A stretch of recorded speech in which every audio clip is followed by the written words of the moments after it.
Bismillahirrahmanirrahim. Assalamualaikum warahmatullahi wabarakatuh. Alhamdulillah, hari ini kita sudah akan menyelesaikan riyadhah kita di hari yang pertama, dan tepat pada maghrib nanti kita akan memasuki riyadhah kita di hari yang kedua. Di hari yang pertama ini riyadhah kita baru ada pada amalan-amalan yang masih relatif ringan, yaitu yang pertama kita 10 menit sebelum adzan sudah bersiap untuk sholat fardu. Bapak-bapak di masjid, ibu-ibu bisa gelar sajadah di rumah 10 menit sebelum adzan, bukan pada saat adzan tapi 10 menit sebelum adzan. Yang kedua, amalan syajaratun nuqud, yaitu salawat Allahumma shalli ala sayyidina Muhammad wa ala ali sayyidina Muhammad 400 kali di waktu Isya. Yang ketiga adalah sedekah subuh berapapun, masukkan ke celengan atau langsung ditunaikan ke siapapun, tidak harus kemana-mana. Yang penting siapa yang kita anggap perlu, siapa yang kita anggap butuh, silahkan tunaikan sedekah itu. Boleh ke siapa saja, boleh ke masjid, boleh ke pesantren, boleh ke orang perorangan, ke tetangga, ke saudara kita, boleh. Nah, itu adalah amaliyah kita di riyadhah hari pertama yang harus kita istiqomahkan sampai hari ke-41. Nanti di pekan-pekan berikutnya atau di hari-hari berikutnya akan ayah tambahkan sekiranya riyadhah di hari pertama dan hari-hari berikutnya yang 3 poin ini sudah bisa dijalankan dengan baik dan istiqomah. Insya Allah voice note yang akan ayah kirim setelah ini adalah materi dari riyadhah kita di hari yang kedua, untuk hari yang kedua. Tapi sebelumnya ayah minta selain bahwa kita ingin keluar dari permasalahan hidup kita, tentu kita ingin dikabulkan semua hajat-hajat kita. Jadi tolong tuliskan ya, kalau berkenan. Tidak harus di-share di grup, tapi kalau mau di-share juga silahkan. Kalau mau japri ke ayah, fadhal, terserah, silahkan. Kalau mau jadi catatan pribadi silahkan ya. Tapi hari ini sudah harus ada masalah apa saja yang ingin kita keluar darinya. Tulis masalah hutang, masalah rumah tangga, masalah penyakit dan sebagainya. Kemudian hajat apa yang kita inginkan, misal 1, memberangkatkan haji orang tua, berkurban di tahun ini, akikah untuk anak, atau bisa membeli mobil, renovasi rumah, bisa punya usaha, bisa punya toko, atau apa saja, silahkan tulis semahal mungkin, seberat mungkin, bahkan untuk sesuatu yang serasa tidak mungkin sekalipun, tuliskan. Insya Allah mudah-mudahan dengan izin Allah di hari ke-41 kalau kita ikuti riyadhah ini dengan baik, dengan benar, dengan istiqomah, insya Allah tidak ada yang tidak mungkin, itu akan terjawab semua, akan diijabah semua insya Allah. Dan bagi jamaah, kalau tidak salah ada 3 orang peserta atau anggota yang baru masuk, silahkan kalau hari pertama sudah terlewat, silahkan jadikan hari ini sebagai hari pertama. Jadi nanti di hari ke-41 ibu-ibu masih punya hutang, bapak masih punya hutang 1 hari lagi yang telat masuknya, atau yang kemarin sudah masuk di grup tapi belum ngeh dengan materi ini, silahkan jadikan hari ini sebagai hari pertama, sehingga nanti di hari ke-41 masih harus melanjutkan 1 hari lagi untuk menyempurnakan menjadi 41 hari. Baik, voice note berikut ini adalah materi kedua. Assalamualaikum warahmatullahi wabarakatuh, Bapak dan Ibu sekalian, para peserta riyadhah 41 hari Baiti Jannati. Alhamdulillah di hari kedua ini kita akan membahas materi yang sangat penting, bahwa semua manusia yang hidup pasti memiliki masalah, dan semua manusia yang punya masalah pasti ingin keluar dari masalah. Sehingga hari-hari kita, di seluruh kehidupan kita, seringkali kita sibuk untuk mencari jalan keluar masalah. Satu hal yang ingin ayah sampaikan, bahwa agama kita tidak memerintahkan kita untuk mencari jalan keluar masalah. Apa sebab? Sebab Allah telah menyediakan jalan keluar masalah untuk setiap masalah yang Allah berikan kepada kita. Jadi kita nggak perlu ikhtiar. Oh tentu tidak, kita tetap harus ikhtiar. Tapi ikhtiar yang kita lakukan dalam bentuk bekerja, berpikir, berusaha, itu bukan dalam rangka mencari jalan keluar. Itu dalam rangka ikhlas lillahi ta'ala, mengabdi dan beribadah kepada Allah. Sebab tugas kita, tidaklah kita diciptakan di dunia ini kecuali untuk beribadah kepada Allah. Allah tidak perintahkan kepada kita untuk mencari jalan keluar, sebab jalan keluarnya sudah ada, dan Allah hanya perintahkan kepada kita untuk bertakwa. Dan dengan takwa itu Allah akan hantarkan jalan keluar yang terbaik untuk kita. Itu adalah kata kuncinya. Sehingga sebetulnya untuk setiap hajat kita, untuk setiap kesulitan hidup kita, sebetulnya kalau hari ini Allah berkenan untuk mengijabah semua, kita punya masalah dikasih jalan keluar masalah, bisa. Kita punya hajat sehebat apapun, semahal apapun, setidak mungkin apapun, Allah bisa tuh kabulkan hajat-hajatnya kita. Tapi ada sesuatu yang mengganjal, yang membuat kemudian doa-doa kita tidak dikabulkan oleh Allah atau belum dikabulkan oleh Allah. Yang mengganjal itu ada beberapa hal, diantaranya yang paling penting adalah adanya maksiat atau dosa yang sedang atau pernah kita lakukan dan belum kita taubati. Sehingga pada kesempatan kali ini, mari ikhtiar pertama untuk kita bisa kemudian dihadiahi oleh Allah jalan keluar masalah adalah kita mengenal 15 dosa besar yang ayah sudah catat. Nanti setelah ini ayah akan cantumkan di grup 15 dosa besarnya apa saja. Yang 15 dosa besar ini kita jadikan sebagai bahan untuk introspeksi. Apakah kita pernah melakukan satu di antaranya, dua di antaranya, bahkan 15 di antaranya kita pernah lakukan semua.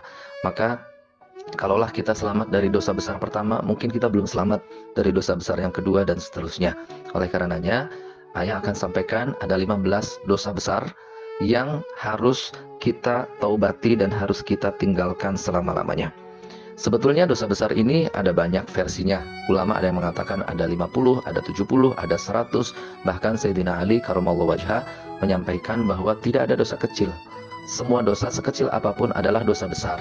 Karena kita sedang berdosa kepada Zat yang Maha Besar. Meskipun dosanya kecil, nilainya besar. Sebab kita sedang berdosa, kita sedang bermaksiat kepada Zat yang Maha Besar. Tapi dalam hari ini ayah akan sampaikan 15 yang paling sering terjadi di sekitar kita. Bismillahirrahmanirrahim. 15 dosa besar. Yang pertama adalah syirik. Syirik itu menyekutukan Allah, menduakan Allah. Kita percaya ada kekuatan yang bisa hadir selain dari Allah. Kita mempercayai bahwa segala sesuatu terjadi itu boleh jadi karena kekuatan lain selain Allah. Nah, ini paling berbahaya. Makanya dalam beberapa ayat di Al-Quran disebutkan bahwa Allah tidak mengampuni dosa syirik ini. Kemudian yang kedua, durhaka pada orang tua. Hati-hati kita yang masih tinggal berdekatan dengan orang tua atau dengan mertua kita, jangan sampai kebiasaan kita atau keakraban kita, kedekatan kita mengurangi etika kita, kesopanan kita kepada orang tua, sehingga secara tidak sengaja kita melakukan perbuatan durhaka kepada orang tua. Membentak, menghardik, menghina, menjatuhkan, menyakiti, melawan, dan seterusnya dan seterusnya. Itu adalah dosa yang sangat besar yang harus kita tobati. Dan uniknya, dosa durhaka kepada orang tua ini diancam untuk mendapatkan siksaan selain di akhirat, juga siksaan di dunia. Kemudian yang ketiga adalah riba. Hati-hati yang masih suka pakai jasa Bank Emok, yang masih suka pakai pinjaman online atau pinjaman-pinjaman dengan akad riba yang lainnya. Segeralah bertaubat, karena dosa riba itu lebih besar daripada berzina dengan ibu kandung sendiri. Na'udzubillah tsumma na'udzubillah. Yang keempat, membunuh. Tentu membunuh manusia dengan tidak ada hak atau ada alasan yang diperbolehkan oleh syariat. Membunuh, disebutkan bahwa barang siapa yang membunuh satu jiwa, maka dia dihukumi membunuh semua manusia. Dan barang siapa yang menghidupkan satu, maksudnya membantu menolong satu jiwa, maka dia mendapatkan kedudukan sebagaimana menolong seluruh manusia. Membunuh, insya Allah kita selamat dari ini. Tidak ada pembunuh insya Allah di grup ini, insya Allah. Kemudian yang kelima, zina. Nah, coba kita lihat sebelum kita menikah, barangkali ketika kita masih menjadi bujangan, menjadi perawan, kita pernah nggak melakukan hal ini? Kalau kita pernah, ya layak dicurigai bahwa dosa inilah yang menjadi menghalang doa-doa kita sampai hari ini belum dikabulkan, atau masalah hidup kita belum bertemu dengan jalan keluarnya. Kemudian yang keenam, meninggalkan sholat. Wah, ini selain ditaubati, kita juga mesti mengqadha sholat-sholat yang sudah kita tinggalkan itu. Kemudian yang ketujuh adalah mabuk atau mengkonsumsi narkotika dan zat yang memabukkan lainnya.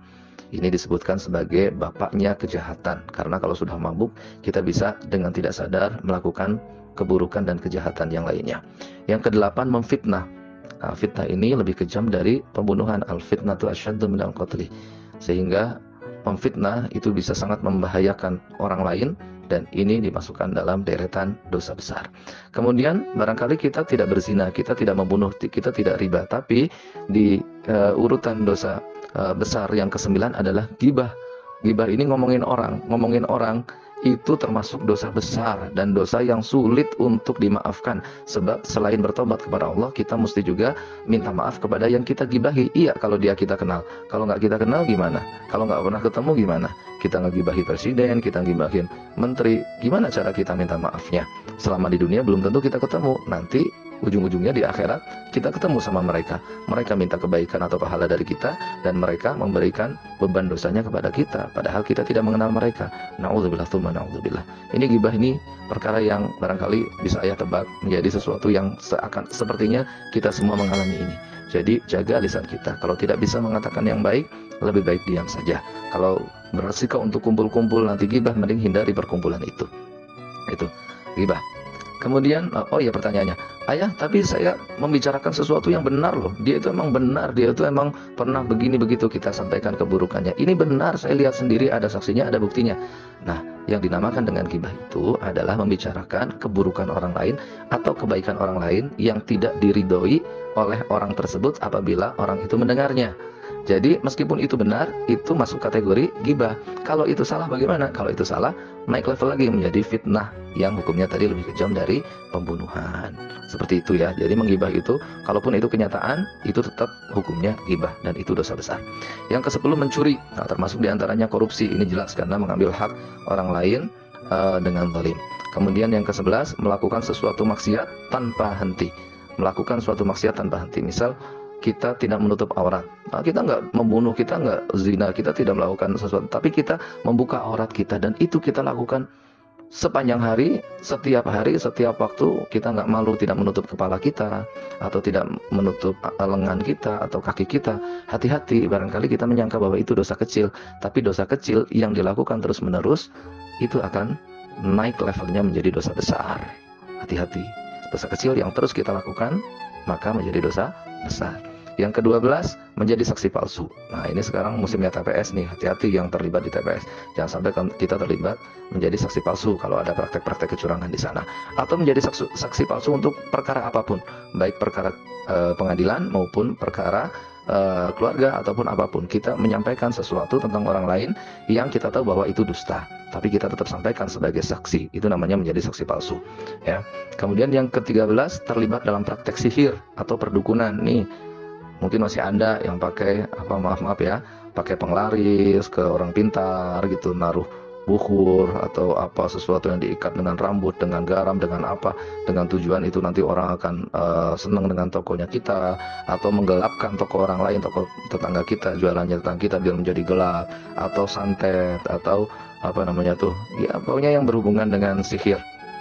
Ya, itu ilmu sihir itu memang ada ya, sejak zaman Rasulullah ilmu sihir itu memang ada. Makanya kemudian turun ayat Al-Falaq, turun ayat An-Nas.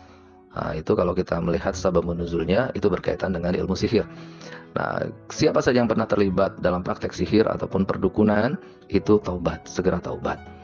Kemudian yang ke-14 bunuh diri. Nah, bunuh diri termasuk dosa besar, sebab kita sedang seakan-akan menyampaikan kepada Allah, Allah nggak bakal mampu menyelesaikan masalah saya sudah buntu, Allah nggak bakal menolong saya, Allah nggak mungkin bisa nolongin saya, mending saya bunuh diri aja. Padahal orang yang bunuh diri itu, dia menganggap masalahnya selesai, padahal dia sedang dihadapkan pada masalah lain yang lebih panjang lagi. Dan yang kelima adalah meninggalkan kewajiban puasa Ramadan. Nah, sekarang udah Sya'ban, sebentar lagi Ramadan. Secapek apapun, sehaus apapun kita bekerja, kalau kita tidak ada pada keadaan yang membolehkan kita untuk berbuka puasa, maka haram hukumnya dan dosa besar hukumnya kita membatalkan puasa kita untuk alasan-alasan yang tidak diterima secara syar'i. Begitu, itu 15 dosa besar ya, saya ulangi: syirik, durhaka, riba, membunuh, zina, ninggalin sholat, mabuk, memfitnah, riba, mencuri atau korupsi, melakukan satu maksiat tanpa henti, menjadi saksi palsu, terlibat dalam praktek sihir atau perdukunan, bunuh diri, meninggalkan kewajiban puasa Ramadan. Dan masih banyak dosa-dosa besar yang lainnya, silahkan bisa dicari sendiri, tapi 15 poin ini dulu aja. Kalau pernah kita lakukan, baik saat ini masih berlangsung ataupun di masa lalu, berhenti, taubat, dan berjanjilah untuk menjauhi selama-lamanya. Bagaimana ayah caranya taubat? Taubat syaratnya ada 4. 1. Menyesal atas perbuatan dosa itu. Yang kedua, minta maaf, mohon maaf dengan sholat taubat, dengan istighfar. kepada Allah Subhanahu wa taala apabila dosanya itu berhubungan dengan Allah. Tapi kalau dosanya berhubungan dengan manusia, minta maaf kepada manusia. Contohnya ghibah tadi. Kemudian yang ketiga itu berjanji, berkomitmen, betul-betul bersumpah untuk tidak melakukan perbuatan itu kembali. Kemudian yang keempat, mengikuti perbuatan dosa yang kita taubati itu dengan perbuatan kebaikan. Nah, seperti itu. Itu adalah 4 tahapan untuk bertobat. Coba di hari kedua Riyadhah 41 hari Baiti Jannati ini kita bismillah berikhtiar, kita berusaha untuk taubat dari 15 dosa besar yang tadi ayah sebutkan dan yang nanti catatannya akan ayah sampaikan setelah voice note ini. Mudah-mudahan Allah memberkahi kita semua, menyelesaikan semua masalah kita, dan mudah-mudahan Allah mengabulkan semua hajat-hajatnya kita. Amin ya Allah ya rabbal alamin. Wal afu minkum. Assalamualaikum warahmatullahi wabarakatuh.